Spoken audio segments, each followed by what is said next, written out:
Buenos días. ¿Se oye? ¿Sí? Estupendo. Pues a ver, hace unos días el canciller de México, ministro de Exteriores, concedió una entrevista al diario español El País. En gruesas letras, el titular era el siguiente: la soberanía es lo primero que siempre hay que defender. Y yo estoy de acuerdo. De hecho, para eso he venido, para acompañar a mis amigos Ricardo y Ninfa en la cita anual más importante del Grupo Salinas, para conversar con ustedes, verdaderos protagonistas de esta jornada, pero sobre todo para una tarea política y moral que me parece esencial. Vengo a defender la soberanía de los mexicanos. La soberanía de los mexicanos frente a sus verdaderos enemigos, que no son exactamente los que señala el Gobierno de México, que no están en capitales extranjeras, sino dentro del país, y que avanzan implacables. Son tres. Vamos a desenmascararlos, para combatirlos y derrotarlos, pero antes un preámbulo. La palabra soberanía está hoy de moda en México. En realidad siempre lo ha estado. México es un país orgulloso, de bandera grande. No sé si lo saben, de hecho, una anécdota. La bandera de la Plaza Colón de Madrid, la más grande de España, nació aquí. En una visita a México como presidente, José María Aznar vio la bandera del Zócalo y dijo: yo quiero una igual o más grande. México inspira orgullo, incluso a los demás. Conquistó su soberanía en la independencia, la defendió frente a invasiones extranjeras y hasta la convirtió en doctrina, la doctrina Estrada. A este hondo y arraigado sentimiento nacional se unen algunas circunstancias. México sabe lo que significa tener un vecino que pesa mucho y pisa fuerte. Y sabe también lo que significa ser mirado con condescendencia. No me refiero a una mirada colonialista. México nunca fue colonia. Fue virreinato, complejo, mestizo y deslumbrante. Me refiero a una mirada hipócrita. Es asombroso. Todavía hoy muchos europeos, de izquierdas, defienden para México lo que jamás defenderían para sí mismos: una revolución comunista, un régimen de partido único, una dictadura perfecta. Turistas del ideal, los llamo yo, aunque en realidad habría que llamarlos racistas. Lo dijo nuestro añorado Mario Vargas Llosa hace ya 40 años o por ahí, en un famoso debate con el escritor alemán Günter Grass. Y su denuncia sigue vigente. No hay forma más sutil ni más perversa de racismo que defender para América Latina aquello que jamás aceptarías para tu propio país. Como si la libertad o la seguridad fueran lujos reservados a los europeos, como si los venezolanos, los cubanos o los mexicanos no estuvieran preparados para un orden plenamente democrático. ¿Qué quiero yo para España? Libertad, seguridad física y jurídica, separación de poderes, pluralismo político, democracia plena. ¿Qué quiero, por tanto, para México? Exactamente lo mismo. Y por eso les pregunto: ¿qué queda de la soberanía nacional mexicana cuando millones de ciudadanos han perdido la soberanía sobre sus propias vidas? Frente al narcotráfico, frente al poder político, frente a la dependencia económica. La soberanía no es una bandera, no es un discurso inflamado contra el extranjero, no es un reproche histórico lanzado desde una mañanera. La soberanía empieza en algo mucho más elemental: poder salir a la calle sin pedir permiso a un criminal, poder abrir un negocio sin pagar extorsión, poder publicar una verdad sin calcular su coste en sangre, poder votar sin que nadie haya decidido ya el resultado en un despacho sin ventanas. Un país no es soberano solo porque nadie lo invada, también tiene que impedir que otros poderes lo vacíen desde dentro. Lo diré con la claridad que me caracteriza y que en tantos problemas me acaba metiendo. Quien amenaza la soberanía mexicana no son los Estados Unidos, no es España y desde luego no es la historia, Hernán Cortés o Isabel la Católica. Lo que amenaza la soberanía de los mexicanos son tres fenómenos o flagelos internos y corrosivos. 1. El crimen organizado. 2. El populismo autoritario. Y 3. La mentalidad de dependencia.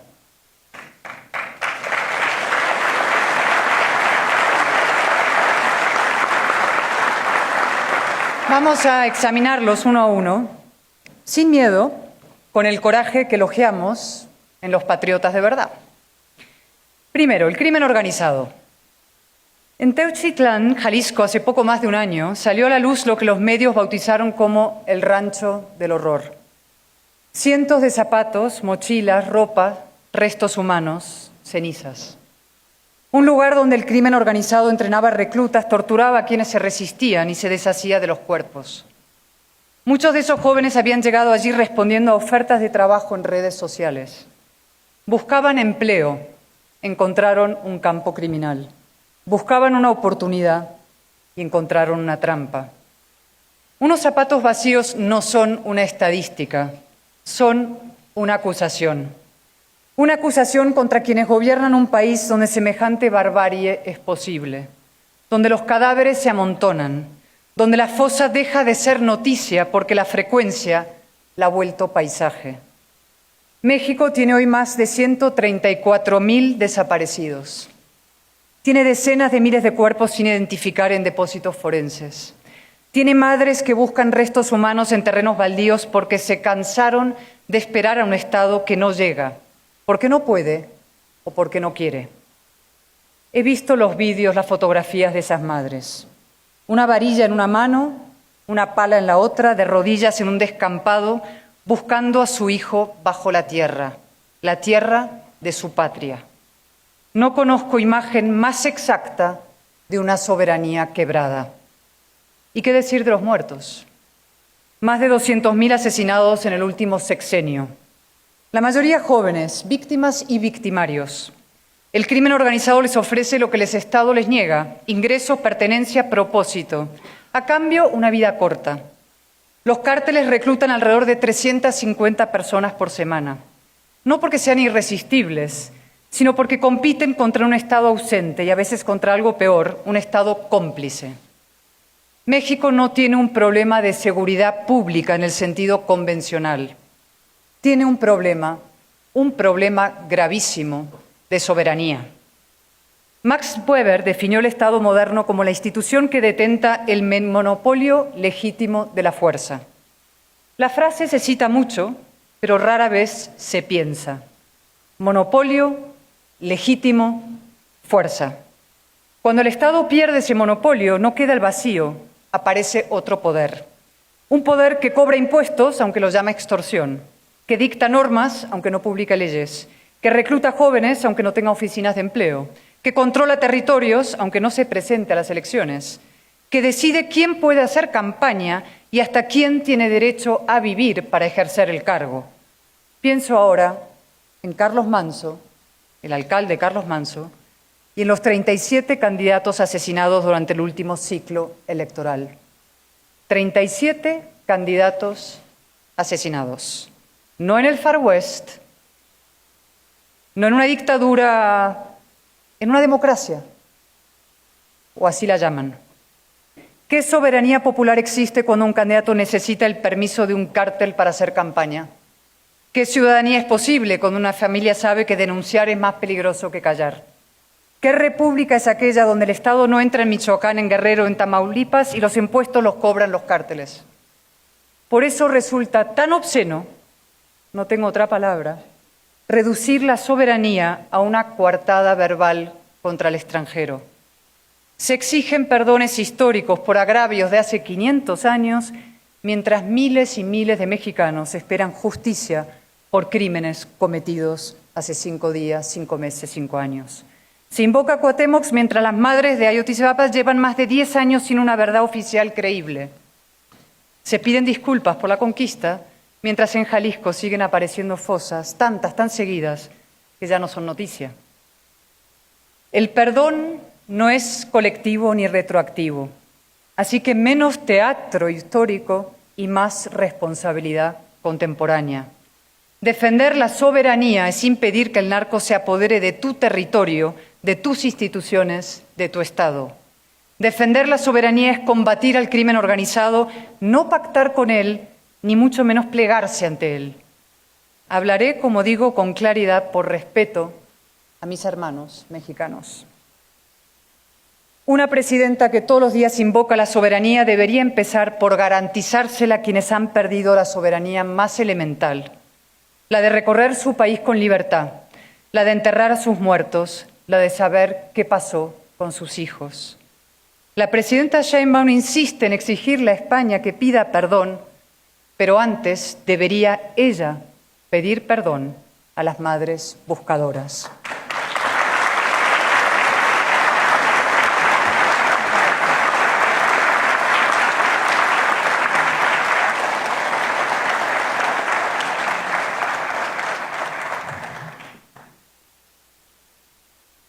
Dos, el populismo autoritario, el autoritarismo, sin más. El segundo enemigo de la soberanía es más difícil de detectar. No deja fosas abiertas ni zapatos vacíos. Trabaja con decretos, mayorías parlamentarias y ropaje constitucional. Y muchas veces, atención a esto, en alianza con los mismos criminales de los que acabo de hablar. La captura del Estado mexicano, su pérdida de soberanía, no proviene de un solo frente. Proviene de dos frentes que se funden en uno. Por un lado, los cárteles ocupan territorio, compran voluntades, imponen su ley. Por el otro, el populismo autoritario desmantela las instituciones que podrían frenarlos, elimina los contrapesos que podrían controlarlos, destruye los árbitros que podrían juzgarlos. Juntos, los enemigos de la soberanía se potencian.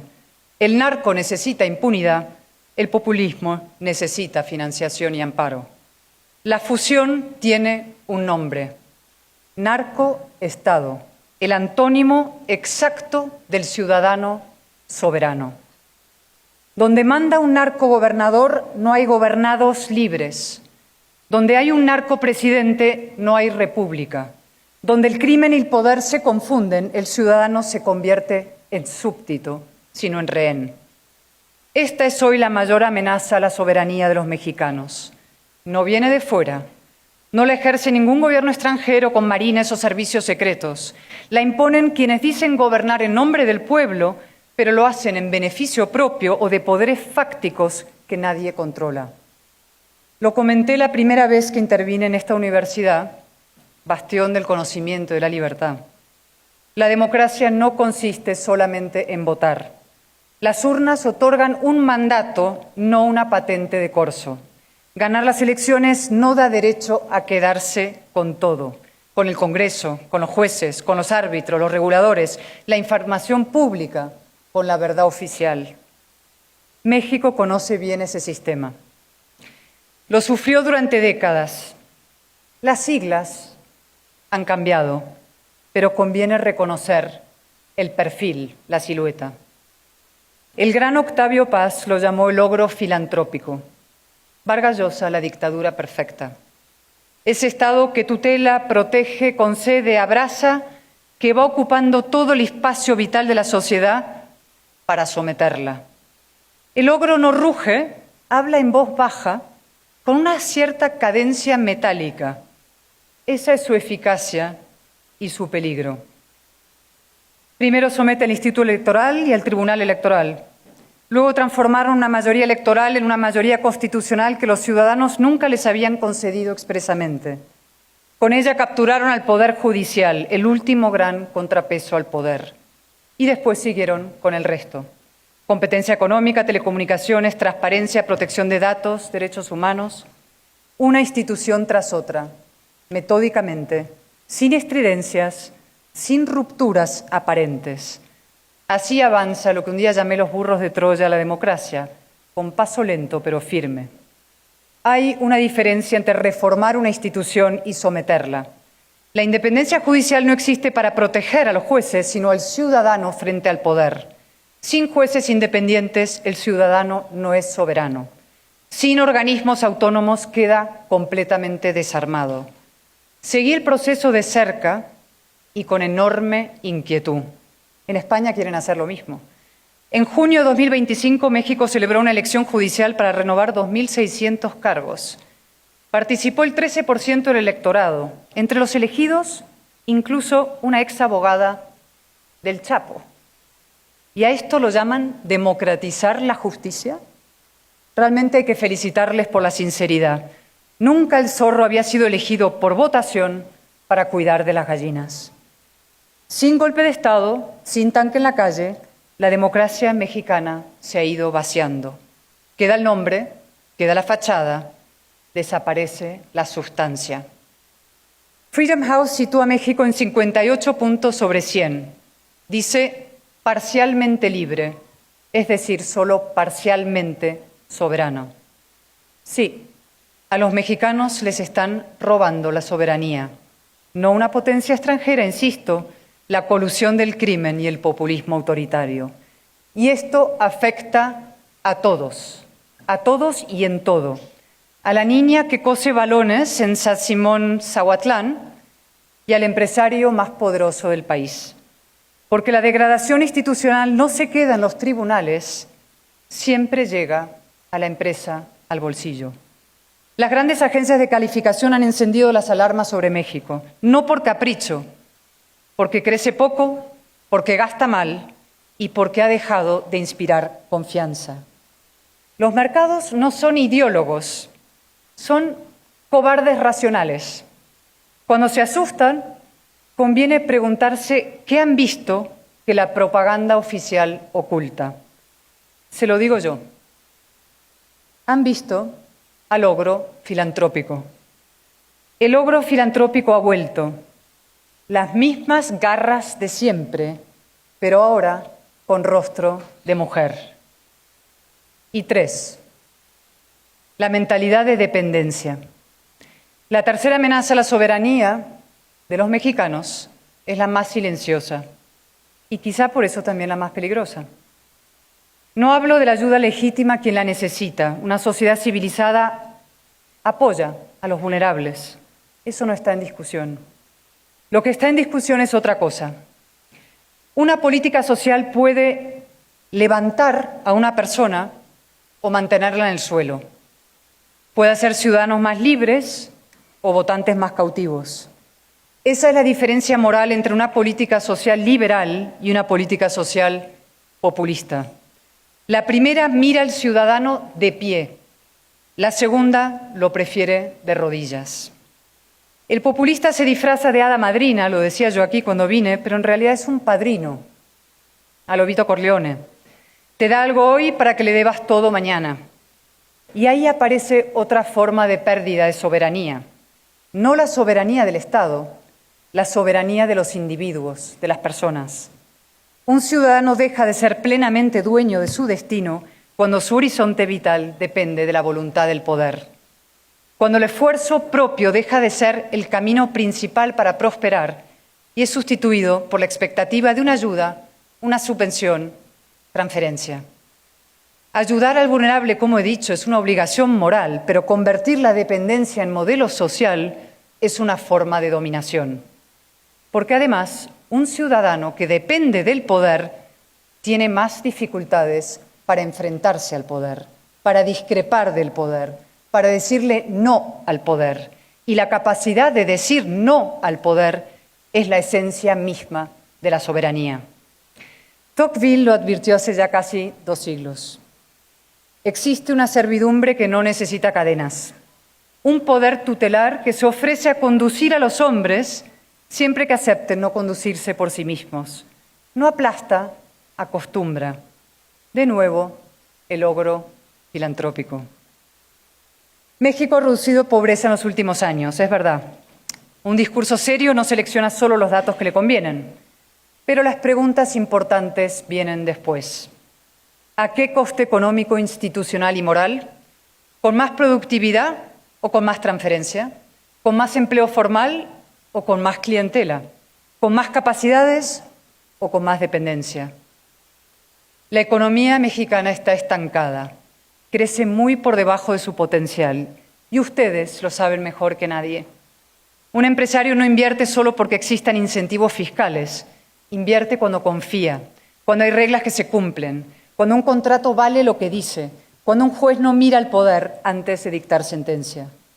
Y un joven no emprende solo porque tenga entusiasmo, emprende cuando percibe que el esfuerzo tiene sentido, que el mérito existe, que no todo depende de a quién conoces o a quién le pagas.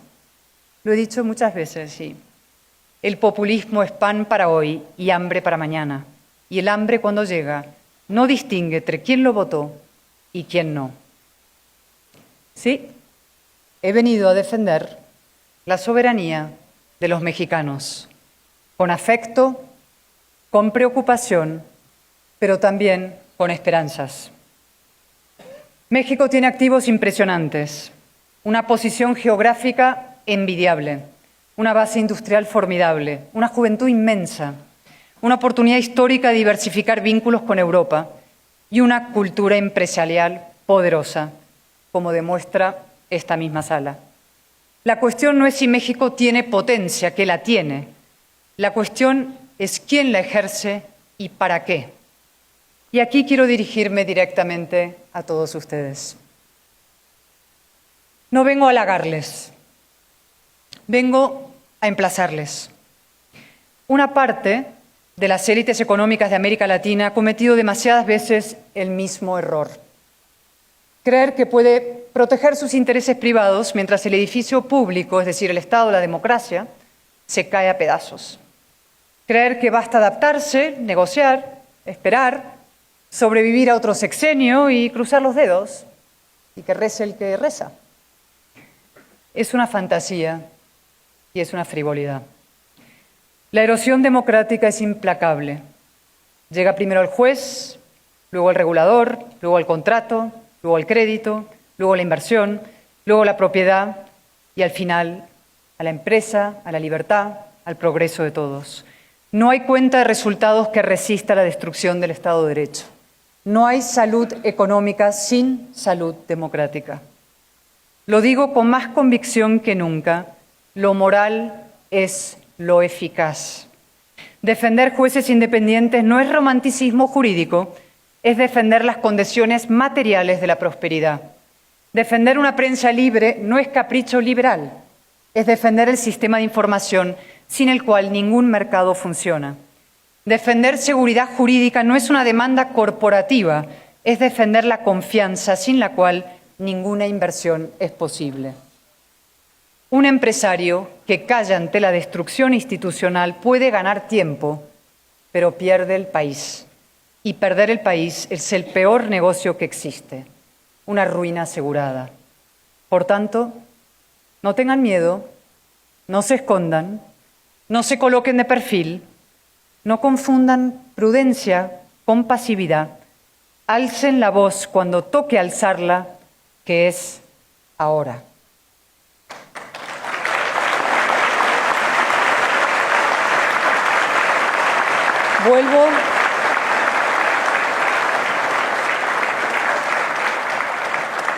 Vuelvo al principio.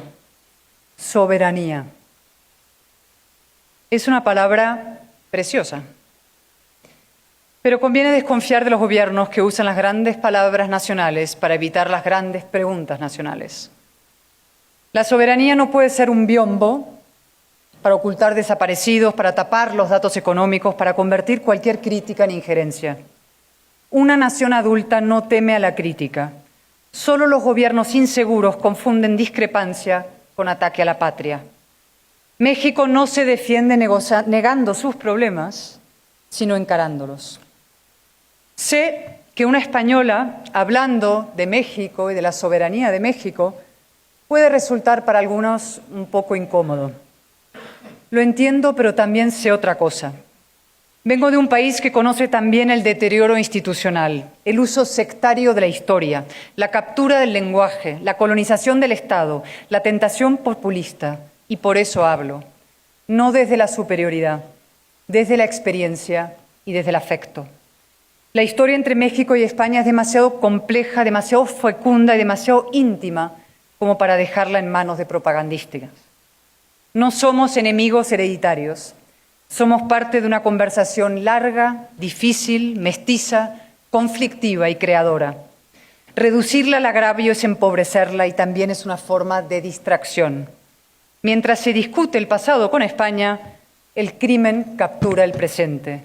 Mientras se exige perdón por la conquista, miles de mexicanos exigen encontrar a sus hijos.